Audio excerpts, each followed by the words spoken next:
everybody, welcome to our ResNexus webinar. Today I'm going to go over how you can implement an effective annual marketing plan. So for those of you who don't know me, I am Vicky. I am the co-owner of Tracks and Claim Glamping. I'm also the ResNexus ambassador for the UK. So I am here in the UK office if you need anything. So do you have a marketing plan for 2026 yet? And if you do, is it effective? I tend to start planning over the festive period when our glamping site is shut for the season. Although I do appreciate for some of you, this is like a super busy time of year and everyone's booking for Christmas and New Year and everything. But we're closed at the moment. So I've got a bit of downtime where I can sit and plan out exactly what I'm going to do for the full year coming, set some goals, and work out exactly how my marketing is going to look for the year. The reality is, like, who got into the hospitality business to do marketing? I certainly didn't. So usually when I talk to other hospitality business owners, they got into it because they've got a passion to deliver amazing guest experiences. What I often see is that many businesses have a bit of a blind spot for marketing, which means you generally lack important marketing efforts. So blind spots that can prevent your effective marketing. The most common blind spot is short-term focus and lack of clear goals. So we often have an idea that what we're going to do in the next month or even the next day or week, but we neglect it past that rolling time window. So also when you view your marketing messages as a nebulous thing that has no defined edges, it can seem like an infinite hill to climb. Another blind spot is that we often don't take into account our limited resources and competing priorities. You're not a mega corporation. As a business owner or manager, you don't have unlimited resources, and oftentimes you have to learn new apps and software. Then that same software, let's say Google, for example, changes everything and you have to learn it all again. Plus, maybe you're struggling with staffing, a leaky tap in the bathroom, or bedding that's not going to wash itself. There's also lack of awareness and expertise that can also be a blind spot. Maybe you don't have a lot of marketing experience or training. You're primarily a host, as I said before. You know how to give the quality experience, but when it comes to planning out a marketing campaign, producing all the content for it, and then executing that plan, you might feel a little bit overwhelmed. And that all sounds really dismal, doesn't it? But here's the fix. But first of all, I just wanted to give you the theory. A few years ago, I spoke to a marketing professional to ask for some advice. And he said that the best answers only come after you ask the right questions. So, what questions should you ask? So, that was actually, I was a bit, at the time, I was like, oh, okay, is that actually helpful? But it was really great advice. And I find it to be universal. So, in fact, with ResNexus, we call it Learn, Serve, Grow. So, learn was what he was talking about. And you only learn when you ask questions.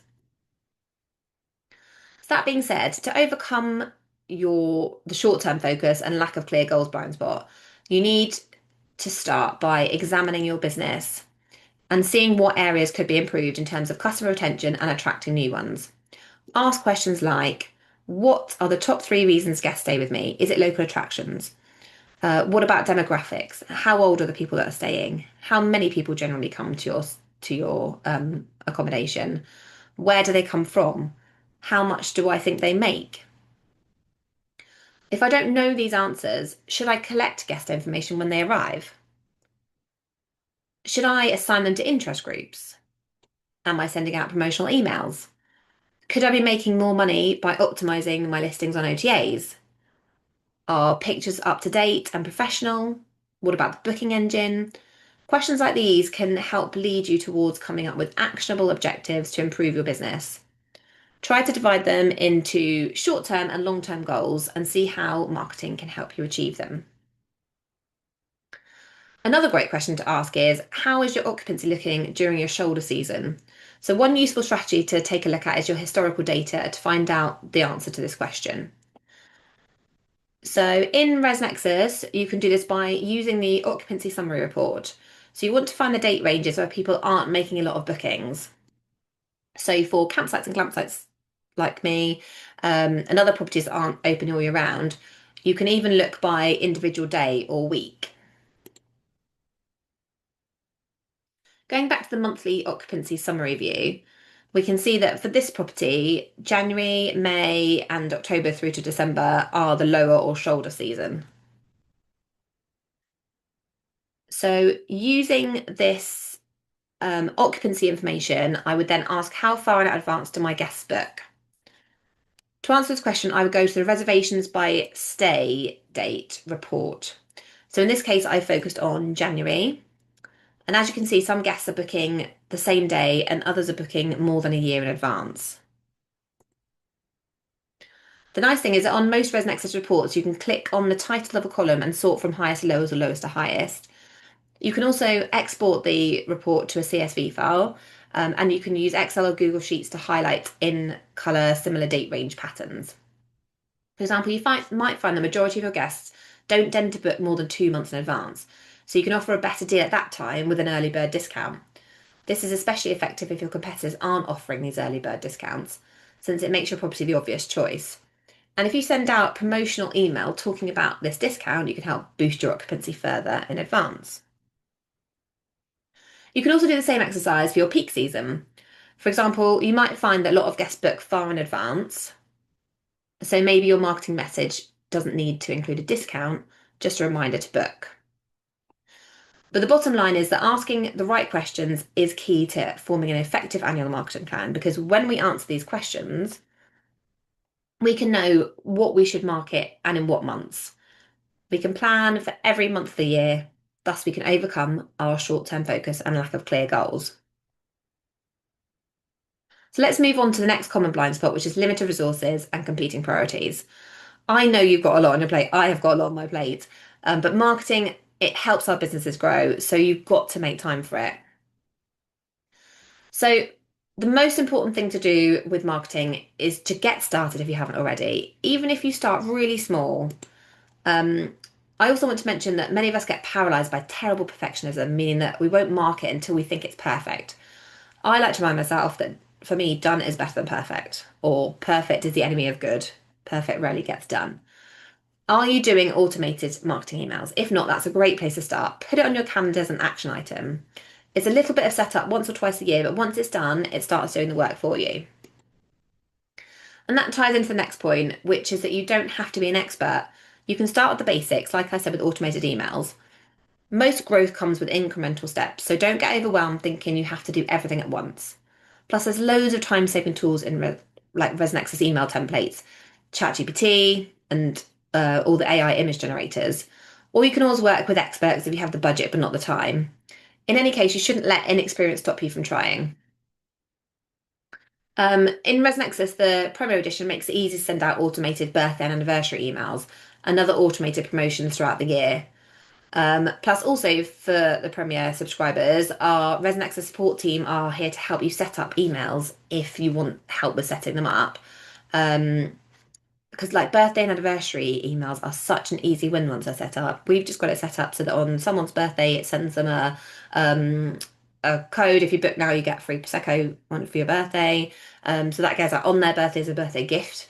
And then we send anniversary emails 30 days in advance in case they want to book for their anniversary. Hoping obviously that most people's anniversaries in the summer. I know they're not, but that sometimes works for us. So we really highly recommend that you set up regular marketing emails about the things your guests can do and experience while visiting your property. They can be local attractions, upcoming events, or even like best places to eat. You know your area better than anybody. These types of emails will encourage past guests to return, once again, hopefully. And email marketing isn't just something you need to do in your slow season. It's a year-round process. Even if you're a glamping site that's only open 6 months of the year, you should still be reaching out to your audience year round because plenty of people make travel and holiday plans months in advance. And if you can raise your occupancy numbers for your busy and shoulder seasons in advance, then that empowers you to apply more strategic pricing and to boost your revenue even more. So before we move on, I just wanted to state the importance of email marketing. On average, the email open rate is between 20 and 30%. So, a study from the Data and Marketing Association found that on average return on investment is £32 for every pound spent. And that makes sense because the price point for sending emails is incredibly low compared to other mediums. And even if the open rate is very low and the response rates are much lower, that's still bringing in additional business that you wouldn't otherwise have had. And you can improve your response rate by providing value in the form of special offers and promotions at strategic times. And yeah, I'm talking about these birthdays and anniversaries and holidays and things like that again. So switching gears a little bit, we all feel, and most of us are feeling the pinch, aren't we? And like worried that a recession has come if it's not here already. And that means that people have less disposable income. Thus, the competition is higher because we're fighting for the attention of fewer potential customers or guests. But another effect that often occurs during a recession is the luxury mindset increases. The luxury mindset is the marketing principle that people categorize the items they spend money on. Some are labeled essential, nice to have, and a luxury. Now, you might think that because it's a luxury, then most people categorize it as out of reach. In good economic times, you'd be right. However, during hard times, most of us tend to shift our mindset to focus on luxury item that makes it so we can push through. So basically, although I don't have a lot of money, I'm going to save and spend it on this luxury item because I've worked so hard and I deserve it. I need this luxury to make it through. Why do you think Peloton exercise bikes did so well during COVID? It went from luxury to essential for perceived well-being. It doesn't have to be something that expensive. It could be a really nice cup of coffee each week or a weekend getaway. How many of you have realised that you've done this? We as a family have prioritised memories over things, and that's a message that I use in my marketing to encourage potential guests that having a weekend away and creating incredible family memories is more important than stuff. And I will sometimes compare our prices to everyday things. So I might say, like, you can get a weekend away for £200. What does £200 actually buy you in reality? It might be a couple of tanks of petrol, or it could be a food shop these days. You know, kind of comparing your incredible experience to the mundane makes them think, oh, it is worth me spending that couple of £100 on a weekend away. So, with all of these factors, one way to stand out is with tried and true print marketing. So, with print marketing, you can reach specific audiences in a way your competition isn't considering. Digital marketing tends to dominate the conversation, but print isn't dead by any means. So, why would you consider print marketing? One reason is that print ads tend to have a little more trust associated with them. Because digital ads can be a little bit scary. There are scams, phishing, fake products, and there's loads of scams going about. And scammers are using digital advertising because it's cheap and they can reach a lot of people. You don't see as many scammers sending out print campaigns. According to Marketing Sherpa, 82% of respondents indicated that they trust print advertisements, and 76% trusted ads received in the mail. So, as we mentioned before, there are lots of reasons for this. Another could be information fatigue. Digital often flashes before our eyes and then it's gone. Print is something that might hang around a little bit longer. I know for me personally, I put my post in a stack after I get it from the post box, and then I look at it later as I'm sorting out the bills, and I'll point out to my husband, like, if there's deals on or if there's something interesting that's come in the mail, there's a bit more personalised. So maybe I'm not the only one. 92% of 18 to 23-year-olds find it easier to read print over digital content, which makes sense because sometimes it's a huge relief to take a break from reading pixels and instead looking at something in the real world in paper and ink. And according to the Post Office, 88% of millennials regularly read their mail and 40% regularly purchase items featured in mail ads. Direct mail prompts a higher response rate in comparison to other digital direct marketing channels in the UK. In 2018, the response rate for email, paid search, and social media was 1%, while direct mail marketing was calculated at 9%. In 2023, the email response rate was estimated to be 0.6% on average, and the direct mail was 5.3%. The takeaway is that you should diversify your marketing efforts, and in that diversification, I wouldn't exclude the potential of the traditional print marketing.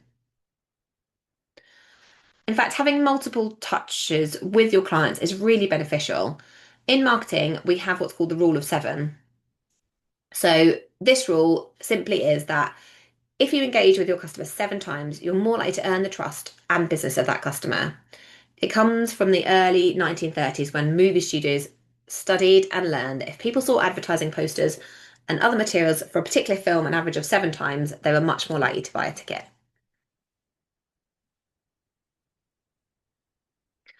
So, that being said, I wanted to go over some effective ways of using print marketing. One great strategy is to mail gift rewards to your big spenders.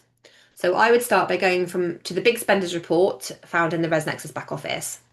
Then I would go to my top 500 and I would use name and email and name and address information, send a promotional mailer with a gift reward to these great clients. I can also send them a promotional email.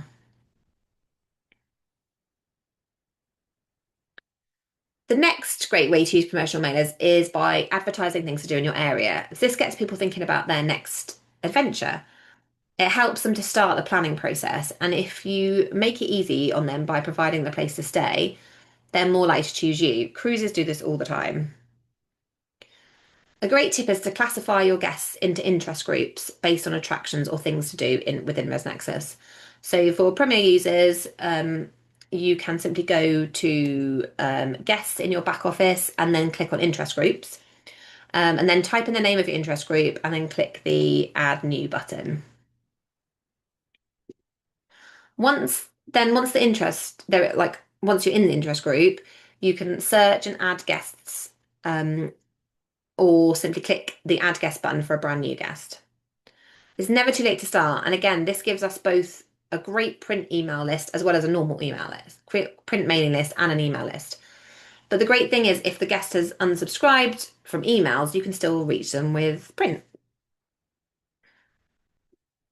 And of course, there are holiday specials for these to be most effective, just as I recommend with your email marketing. I would study your occupancy summary and your reservations by stay date reports to determine how many months in advance you start to fill up for that particular holiday. So in most scenarios, I would send mailers far in advance, and offer a package deal, not a discount. So that way your business can make money with add-ons. Or if you're really busy during a holiday, just a reminder can be really effective. And again, you can use your yield management to make more revenue. So this is my example of most recent print marketing that I've done. So I export a list of all the guests who stayed this year from ResNexus. I designed our own Christmas cards and had them printed, and then I also designed a magnet. So the green is a magnet, just a really thin magnet that can fit inside a card. And I hand wrote a personalised message inside each one, which did take a while. And I also included a little slip with a discount code for a 10% stay off next year. I haven't posted them yet, so once I know the results of this campaign, I'll let you know. But the reason for doing the discount code was so I could track what bookings have come directly from this specific print marketing campaign. So sending promotional print mailers to previous guests and people from interest groups is a great way to increase your return guest rate. But what about using print mailers to attract new guests? So we can help, ResNexus can help with that. So we provide professional designed and effective templates ready to be customized to your business needs. So we can do the design work for you if you want, and then you can send it out. We also have QR codes that link back direct to your booking engine, and they can link to your specials page if you have one. Um, and if you are a ResNexus website client, we also provide a landing page for the attraction. So we can make sure your phone number is prominent. But basically, the QR code helps reduce the barrier between thinking about making a booking and actually making a booking. And now I'm thinking I probably should have put a QR code in my Christmas card.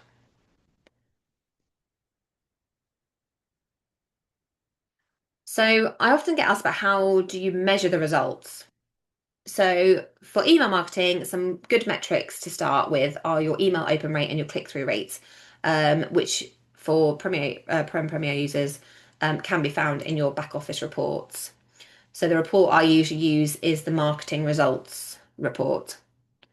So as you can see, this property's Black Friday special was sent to 27,000 past guests and had one of the higher open rates of 8,871, which is over 32%, which is slightly above average, which is great. Um, and the click-through rate was 199, which is less than 1% conversion rate. This means people were interested in the message but didn't really convert that well at the end. So it could be a lot of factors to this. Competition with other Black Friday deals. We know we get inundated, especially Black Friday. Maybe it didn't have a defined special with a good description. Marketing isn't a sure thing. So sometimes what you think people will like Turns out they don't. If we put time into asking those questions that I talked about earlier, it does increase our success rate and improve our message. So let's look at another promotion. This time is a cruise giveaway. So this one went to 28,000 previous guests, had a much lower open rate of only 15%, which is 10 to 30% is average, but still not too bad. But the click-through rate, hang on, um, which means engagement was much higher, was almost 2%. Let me go back. Um, for a total of 523. So that's close to double the 1% average for the travel and tourism industry. So that's a pretty effective email. So one of the best ways to measure the results from either an email or print marketing campaign is to use promo codes, like I said before, like we've done with the Christmas cards. So depending on how you set them up, promo codes give you a better conversion numbers because you can look at your discount um, or retail item reports to see their impact. And more importantly, to track how many bookings you've got as a result of your marketing efforts.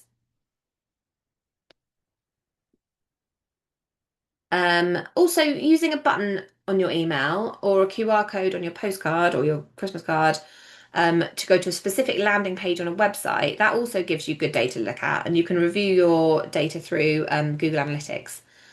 So, in general, these 3 to 4 factors help you track how your marketing efforts are impacting your business. So, next, we need to consider social media. So, ideally,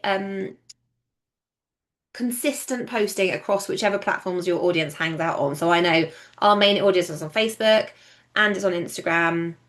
Um, so I tend to try and post 3 times a week in either a carousel format or a reel or short form video.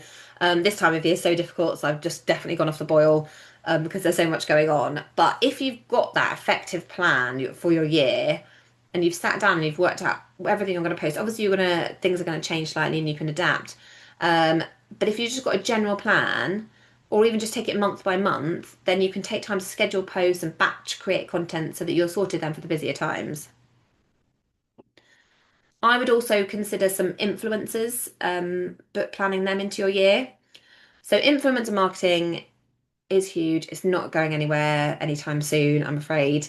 So I do try to book in around about 3 influencers a year who have the same audience and as my ideal demographic. And I tend to space them out. So I'm doing kind of one at the start of the season, one in the middle, and one at the end, which helps keep content generated for me because I want to leverage their user generated content.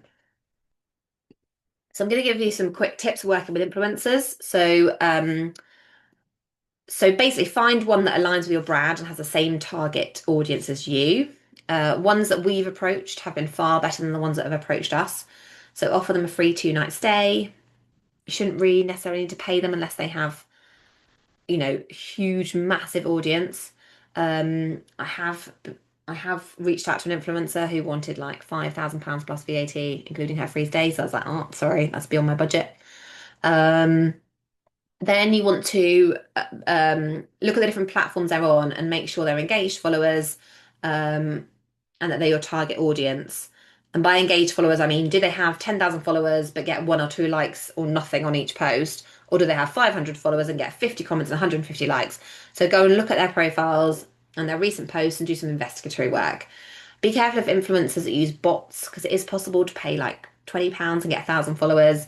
And you can even pay for likes and comments. So if they have a huge number of followers, but no comments or very generic comments with just like emojis in them, then proceed with caution. I did mean to say that if you have any questions, please feel free to put them in the chat because I am bombarding with information. So number 3 is get in writing what you expect from them. So detail how many stories, posts, and reels you want to do while they're staying. So some only like to post when they get home. So you may want to arrange with them when's a good time when you want them to post, really, if they're going to do it afterwards.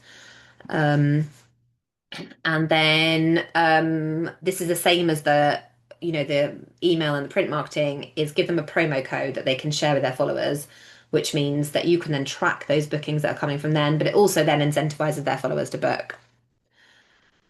Try and maintain a relationship with the influencer going forward. So hopefully they share your posts and your content in the future. And then leverage the user generated content. So share their stories and post to your followers to show real life experiences. But also, you're going to want to get the content from them. So if they're going to film lots of and put together a really polished short form video, you want to get ownership of that so you can use it in the future. So I've thrown together like a super quick, what I kind of see as um, my marketing plan for the year. So I'm going to go um, in January, like a Happy New Year email. So just going to do an email. Happy New Year. I'm going to promote our £10 deposit offer. So I always put the whole of January as you can book your holiday for £10. Um, and I think this works because people are really squeezed over in January. They've just spent loads of money on Christmas. Payday's a long way away. But if you can get them in for £10 and then they've booked that holiday, you do run the risk, and this has happened, you run the risk of them cancelling because they've only lost £10. So think about if that's right for you. It's worked for us. We normally get quite a few bookings in January with that £10 discount or £10 deposit offer. Or for January email, you could go down the tack of Blue Monday because that's like the second Monday, I think, or second or third Monday of January when everyone's typically miserable and they want to book a holiday. So you could always go down that route and do like a Blue Monday offer or something like that. Then in February, I'm going to do an email about group bookings because I want people to think, oh, if I'm wanting to book the whole site in the summer, I want to make sure I get in there to get the whole site because we get a lot of group bookings. Then in March, I'm going to do a print campaign. So I'm going to do might be a little, I might make some little tracks and cream postcards, like a wish you were here type thing, or like telling them what's going to be new for the season, what they can look forward to. A little kind of holiday type postcard is quite a nice idea. Then in April, I'm going to email about our opening week. So we open for Easter. So that will be kind of what's going on in Easter and, you know, excited about the new season. And then April, I'm also going to get an influencer in because I want them to get as much content as possible at the start of the season. So hopefully they get people to book during the summer. Obviously, I can't get an influencer in earlier. That's the problem because that's when we open. So I'm trying to get one in for that Easter weekend or Easter week. Then May, I'm going to do an email about anything activities that go on in May half term. That might be a bit late actually. I might need to do that like really early on in May or late April just to talk about half term because that's the end of May. Then in June, I'll probably do an email about the summer solstice and what's going on because we've got a lot of history in Somerset and we've got Stonehenge not far and there's lot like Glastonbury. So that's solstice is quite an interesting part of Somerset. But you might have something going on in your area for the summer that you want to highlight. Then in July, I'm going to get another influencer in and I'm going to do email about what's going on in school holidays. August, I'm going to do an email with probably at the end of August with a guest photo competition. So I want them to send me their photos. I'll pick the best one. They get a free stay or they get a voucher or whatever. So I'll send one out about that. Then September, I'm going to do another print campaign. So like a thanks for coming to stay and book for next year. Maybe give them an early bird offer. And then I'll do another email campaign as well about what's going on in October half term. Kind of getting into that autumn spooky season, like what we'll do silent disco and we'll do pumpkin carving and all that kind of thing. So I want to promote that. Um, October, I'm going to get another influencer in for that half term so that their content can kind of keep me going through the winter. And I'll do an email about our closing week and book for next year and that kind of thing. And then November, I'll do an email about what's going on over the winter and what winter projects we're doing. And then December is when I'll do my Christmas cards. So that's kind of what my general plan is. And then social media, I'm going to consistently try and do at least 2 to 3 times a week just to keep it ticking over the whole time. So yeah, it was a good exercise actually doing this. I'm really pleased I've done it. Like if you just do this, then at least you can go to January and think, okay, yeah, this is what I'm doing this month. And that took me about 10, 15 minutes to do that. So, and feel free to steal it if you want to screenshot it or take a photo just to give you some ideas, then yeah, feel free. So that is all I've got for you today. I'd love it if you have any questions, then please let me know. Um, my email address is there if you want to email and ask any questions. If you're not a ResNexus user, you can find out about ResNexus through the QR code there. So yeah, I'm going to stop sharing my screen and I'm going to see if we have any questions. I'm just going to move my camera. There we go. Yeah, I've got my winter jumper on because we're getting ready for Christmas. So yes, does anybody have any questions in the Q&A? Not got many of you. I know it's a super busy time of year, but if you're watching on the recording, because this this is recorded and it will go on the website. So if you're watching the recording and you're just not sure about something, then feel free to email me, vjones@resnexus.uk. But yeah, if you haven't got any questions, I'm going to let you go and have some lunch probably, and have an amazing Christmas and New Year. And we will see you for another webinar in January.